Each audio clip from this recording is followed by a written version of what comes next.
So I think one important characteristic is that in terms of producing product, the main priority was always is very much the price.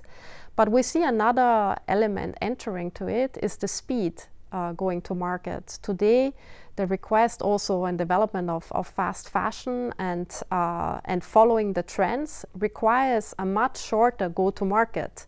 And if we look today at online channels such as Tmall, there is products that come onto the market within 6 months. And this is really something that also influences where we will actually produce, and that will also influence some production sites in the future for some brands. The competition landscape has just become more intense because there's more brands that develop bags now. On the other hand, I think the market has only been growing, and especially in Asia. I mean, we see two trends. First of all, there's a huge, that same segment of kind of younger generation looking for a branded product and a kind of affordable price range is exactly happening about 30 years later, but now in Asia. You see growing trend of shopping malls. You see trend of e-commerce that is booming. So that's one given trend. There is that generation now which is having more money to spend and is very much inspired by those Western brands than it was 25 years ago.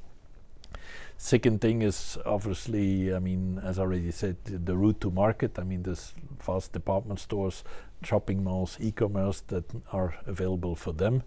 And then in the case of Kipling, not to neglect is also that these people start to travel and go on holiday. So, I mean, they need luggage to travel with, or they need additional bags to travel with, which is definitely I mean, fitting our product category. Already for the last 10-15 years, people are moving to the direction of Thailand, Vietnam, also now Cambodia, as additional production sites. Again, history repeats himself. Again, their land and workforce is available. But as I pointed out just before, the availability of spare parts, raw materials, logistics, and etc. is definitely not up to the level of China. So the logistics parts of China should not be looked over. I mean, China did a great job, not only offering the land for the factories, but also building the roads and the connections to allow the transport quite smoothly, which is not the case in the countries I just have been talking about. And then again, distance, lead times, and etc. are not always facilitating things. So I think these countries will also develop and evolve over the next years to come. But for sure, the Asian market has become a huge market for any company, as well for sourcing, but now also for sales.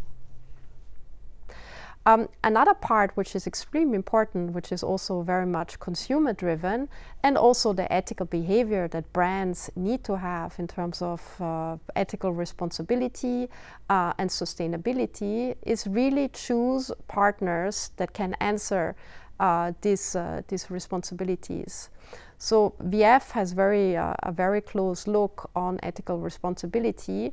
As such, we would not choose a partner that is not responding to this. So we would choose a subcontractor, such as we have in Cambodia, where everything is solar LED, where there are solar LED panels for the production side, where we also follow the community, where there's a local school. And also it is something that we see as our responsibility, but also a consumer need, because consumer today ask for much more transparency to see where the products are coming from, where the materials are coming from, how they are actually followed up in the future, and also how they are recycled. So to summarize, the big key is really from price to speed and sustainability. Another point, just also to answer the question on where is the future lying, there's different opportunities that are arising in the future. One big country or continent that we see coming up is Africa. We've seen a lot of Chinese investment into Africa that will also be considered as one opportunity of production for the future.